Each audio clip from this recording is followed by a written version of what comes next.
Talk, ladies and gentlemen. Today is April the 4th, 2020, and I watched night one of Wrestlemaina this year. And I thought it would be a little boring, but, ladies and gentlemen, the Boneyard match was amazing. I enjoyed it. And we have some new champions, and we found out who will be the replacement. I think we already told you who the replacement is, and the Miz did not show up. But the Smackdown Tag Team titles were still on the line. So let's get this. And there was a pre-show. I did tell Gremlin 13 who I picked for the pre-show. There's a pre-show for both nights. We have one pre-show match, and the other one will be on tomorrow's pre-show match. And then, ladies and gentlemen, this is how we start things off with WrestleMania. This is a pre-show match. We have Cesaro versus Drew Gulak. Pretty decent match. It was good, but the winner of that match, I chose Drew Gulak to win this match, and Gremlin 13 chose Cesaro. Ladies and gentlemen, I'm sorry for Drew Gulak, but he did not get the win. He lost to Cesaro. Man, he had a WrestleMania moment, and he loses it. Then we had the women's tag team titles on the line. The Kabuki Warriors, Asuka and Kairi Sane, defends their title against Alexa Bliss and Nikki Cross. Pretty decent match. It was an okay match. Pretty good. But the winner of that match, we have Alexa Bliss and Nikki Cross winning the match. And now they are the two-time women's tag team champions. This is a match I didn't really care for. It was Elias versus King Corbin. People thought Elias wouldn't make it because he did get punched off the balcony, and he splattered, but he was okay. He had tape on his shoulders, and he was okay. It was an okay match. It wasn't that bad, but I think even when there was fans in the audience, I think it would be a little quiet. I think it was too quiet, but I think it would still be quiet because nobody really cares about this match. But the winner of that match was Elias with a roll-up.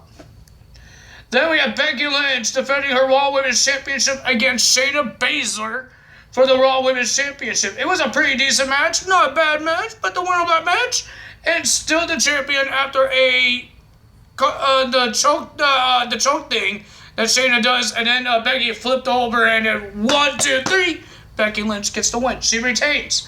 Then we have Sami Zayn defends his Intercontinental Championship against Daniel Bryan. Pretty decent match. Not bad. It looked like a comedy. Sami Zayn wouldn't shut up. Sami Zayn was keep on whining and apologizing. But ladies and gentlemen, the winner of that match, because of Shinsuke and Cesaro, yes, they got attacked because of Drew Gulak, but that didn't really stop them to help Sami. Sami retains the title because of Shinsuke and Cesaro. Well, ladies and gentlemen, we did have a SmackDown Tag Team Championship match, and it was still a ladder match, and it was still a triple threat. But this is the difference of this match. They had one member of each team, John Morrison, because The Miz got sick, and then we had Kofi for the New Day. Big E wasn't there.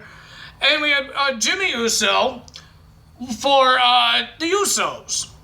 Pretty decent match. It was awesome. And we seen Kobe doing Hurricanrana off the off the rungs of the ladder.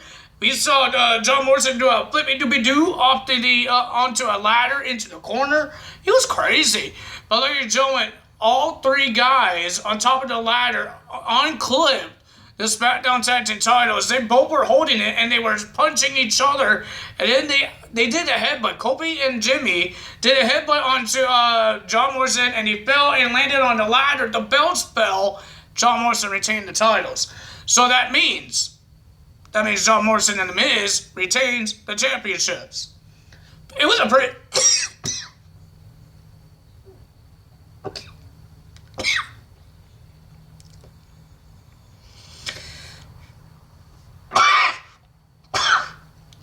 Something got in my throat. Then we had Kevin Owens versus Seth Rollins for nothing. But ladies and gentlemen, Kevin Owens won because of disqualification. Seth Rollins used the ring bell to hit Kevin Owens because Seth Rollins wants to run away. And then Kevin Owens asked for a rematch. He asked for a restart. But this time, no disqualification. And this was awesome because what happened next was Seth Rollins was on the table. They had this big, giant sign, Wrestlemania sign, right behind the announce table where the announcers are. And then we saw Kevin Owens climb that big sign. It was the same sign in the Royal Rumble where you see people point at it. It's the same sign, but it was not hanged up because you don't want people touching it. That's why they hang it up when there was an audience. Now there's no audience, so people don't want to touch it. Except for Kevin Owens stepping on it and jumping off of it into Seth Rollins onto a announce table, brings him back in the ring, and then he stunners him, and 1, 2, 3, Kevin Owens gets the win. That was amazing. Off the sign. That's awesome. And then, ladies and gentlemen, we have Braun Strowman versus Goldberg for the Universal Championship. This was a fast match. It was a 2-minute match. Pretty decent match. Not bad, I guess. For Goldberg? I guess I'd tell you who wins because we saw spears. We saw I don't think we saw a jackhammer, but we saw power slams. And we saw Braun Strowman winning the title. His first ever World Championship. And a big WrestleMania match. Okay, guys, now we got the main event. And it wasn't a match. It wasn't a match at all. It was a brawl. It was a boneyard match. It wasn't a casket match. It was like a buried alive match. And it wasn't in the ring. It wasn't in the performance center. It was in the graveyard. Like, graveyard. We saw AJ Styles coming out of the casket from a hearse. And we saw Undertaker being like the American bad butt. I don't know if I'm allowed to say the other word. The American bad butt on his motorcycle, and he looks cool. It looked like a freaking movie, guys. We saw... It was a brawl. It was a brawl. We saw Druids trying to attack Undertaker. We saw the OC, Cole Anderson, and Luke Gallows trying to help. It didn't work out. And then we saw AJ Styles put Undertaker into the grave, and then there was a tractor with a whole bunch of dirt in it, and he turned that on, and then a big giant ball of lights behind AJ Styles pops out of nowhere, Undertaker. He beats him up. Ladies and gentlemen, we saw a fence getting broken. They climb a roof of a really bad house because it's a graveyard and nobody really wants to sleep in this graveyard. And then Undertaker opened his arms, and then there was a pyro. There was a lot of things. We saw Luke Gallows get thrown off the roof. Cole Anderson getting tombstone on top of the roof. And then we saw AJ Styles get chokeslammed off the roof into a wooden planks. And then Undertaker carries AJ Styles to the graveyard. He had some words for the little boy. And AJ Styles was saying sorry, and looks like Undertaker was going to leave him alone. Pick him up, and he gave him a hug.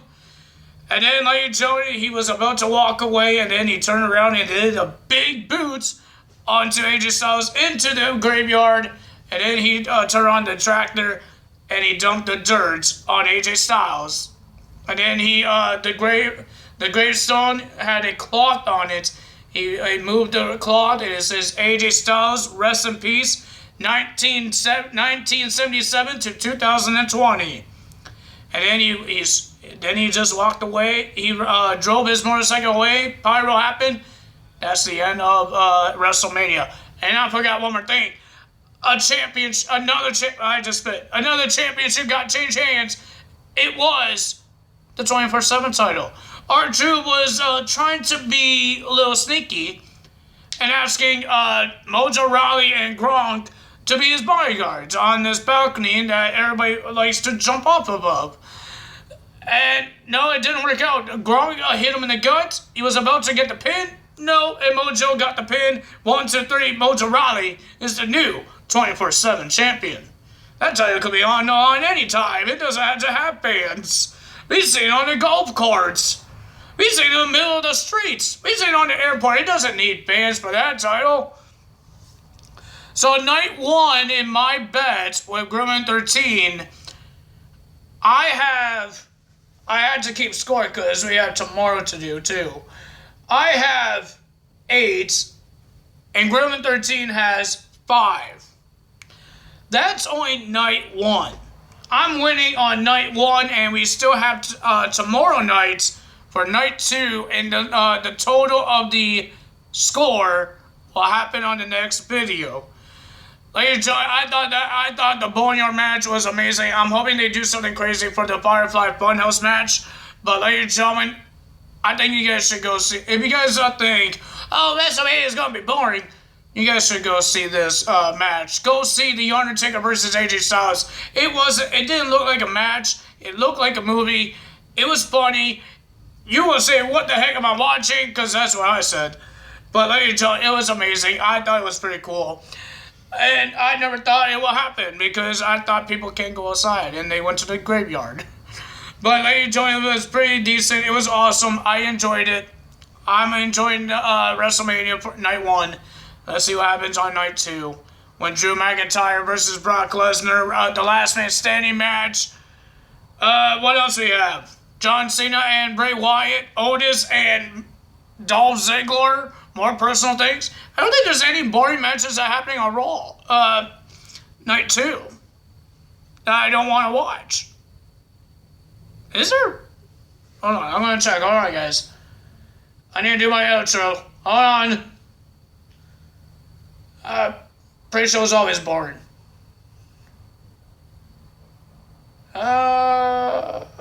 Maybe Aleister Black and Bobby Lashley would be boring. Because that wasn't really hyped up. So, ladies and gentlemen, that's the end of that. And I hope you guys enjoyed it. And I will see you guys tomorrow night as well. If you guys enjoyed this video, if you guys enjoyed WrestleMania so far, hit the like button, leave a comment below, hit that subscribe button, hit that notification bell, and I will see you guys tomorrow night for night 2 of WrestleMania.